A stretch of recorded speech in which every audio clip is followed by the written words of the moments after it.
all of these people to give small dollar donations to the campaign. The Call Her Daddy example is kind of overall speaking for how the campaign was. There was a lot of smoke and mirrors. There was a lot of celebrity endorsements, free concerts, billed as rallies. There was no substance. And so, the campaign, I think, wanted to coast on vibes, but vibes doesn't pay off your car loans. Yeah. Boy, oh boy, oh boy, oh boy, oh boy. I gotta tell you guys, the humiliation of Kamala Harris and the Democrats just keeps getting worse and worse and worse and worse and worse, because we are finding out that everything about Kamala's campaign was fake and scripted. Now, we all knew this, okay? Us common sense folks, right? We could just watch the Kamala Harris campaign. We could watch her speak. We could watch the way that she carried herself. And we all knew that, okay, this woman is fake, right? There's nothing real or authentic about this individual, okay? But, hey, they wanted the public to be convinced that she was the next Obama. And they were so desperate to try to prove that she was the next Obama that apparently the Kamala Harris campaign... the woman had no chance to be the next Obama. Nobody liked her. They appointed her as the opponent for Trump. She didn't win the vote. They appointed her as the opponent. So, yeah, the chances of being anything like Obama was 0 out of 0. And that was probably a little too close to 0.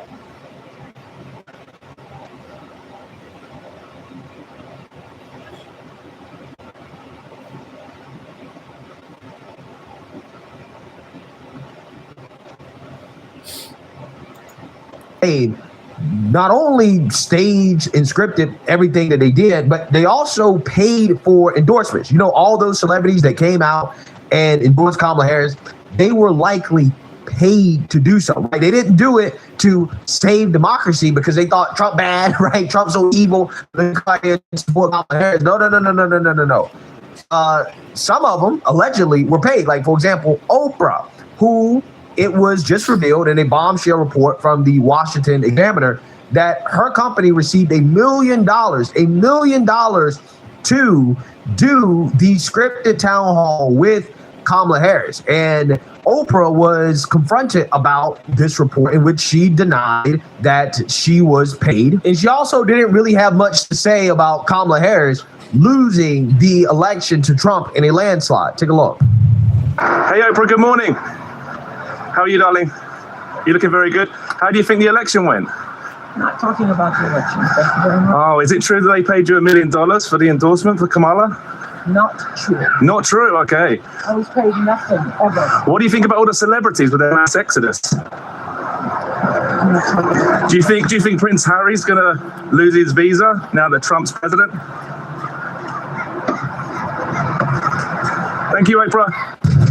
Yeah, so you seen that, you heard that. Oprah clearly not happy with Kamala Harris losing. She doesn't have anything to say about that, okay? For whatever reason, the Democrats stopped talking about how democracy is under attack and how Trump is a threat to democracy now that he has won. I mean, even Charlemagne, the devil, is asking questions about why is it that Democrats aren't kicking and screaming and crying about the end of democracy following the election. Take a look. I think that you should keep calling Donald Trump a fascist. And I think that Americans need to keep looking at the rhetoric of Donald Trump, because I don't know why we're even thinking about electing somebody who's talking about putting people in camps. I don't know why we're talking, or why we want to elect somebody who's talking about mass deportation. I don't know why we're having this conversation about somebody who wants to terminate the Constitution. Don't y'all find it strange that now that he's won, they're not calling him a threat to democracy? They're not calling him a fascist. I mean, damn, on Monday. They're not calling him anything. On Monday, they was just calling him that. I would think that, if you really believe that, then somebody's speech would be about how America effed up and how things are about to be really bad. He's the most powerful man in the world now. It just makes me wonder how much of it